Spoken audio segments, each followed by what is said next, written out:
Nagapuram airport లో వాళ్ళ హయాంలో వచ్చింది, మా పక్కన వాళ్ళు చేసుకున్నారంటూ కూటమి ప్రభుత్వంపై ఇప్పటికే వైసీపీ గవర్నమెంట్ అయితే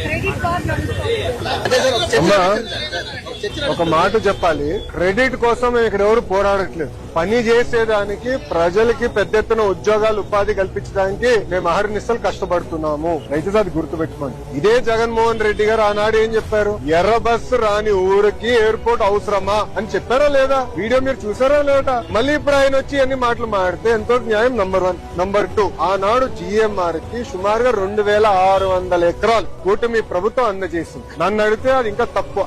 ఒక్క హైదరాబాద్ ఎయిర్పోర్ట్ కి 5000 ఎకరాలు ఇచ్చాం. ఆనాడు ఇదే పెద్ద మనుషులు ఏమన్నారంటే హైదరాబాద్ ఎయిర్పోర్ట్ కి 5000 ఎకరాలు అవసరమా, ఎయిర్పోర్ట్ కి 5000 ఎకరాలు అవసరం. ఈ రోజు మీరు హైదరాబాద్ ఎయిర్పోర్ట్ చూడండి, అదే సమయంలో బెంగళూరు ఎయిర్పోర్ట్. ఈ రోజు బెంగళూరు సిటీ 2వ ఎయిర్పోర్ట్ కోసం ఎత్తుకుతున్నారు. కానీ అదే హైదరాబాద్ రాబోయే 100 సంవత్సరాలు కూడా కావాల్సిన డెవలప్మెంట్ కి భూమి రెడీగా ఉంది. ఇదే టెర్మినల్ ఇంకొక మిర్రర్ కాపీ అటు పక్కన చేయొచ్చు. సో అలా ముందు చూపుతో ఒక విజన్ తో చంద్రబాబు నాయుడు గారు ఆనాడు చేసి, జగన్మోహన్ రెడ్డి గారు అధికారంలోకి వచ్చిన తర్వాత జిఎంఆర్ కి ఇచ్చిన భూమి కూడా వెనక్కి తీసుకున్నాడు. సుమారుగా 600 ఎకరాలు వెనక్కి తీసుకున్నాడు. కూటమి ప్రభుత్వం తిరిగి వచ్చిన తర్వాత ఆ భూమి మళ్ళీ జిఎంఆర్ కి తిరిగి ఇచ్చారు. ఎందుకు ఇచ్చారు మనం చెప్పాలి. కేవలం ఒక ఎయిర్పోర్ట్ లో ఫ్లైట్ ల్యాండ్ అవుతాము, ప్యాసింజర్స్ దిగుతాం, ప్యాసింజర్స్ ఎక్కి వెళ్ళిపోతాం కాదు.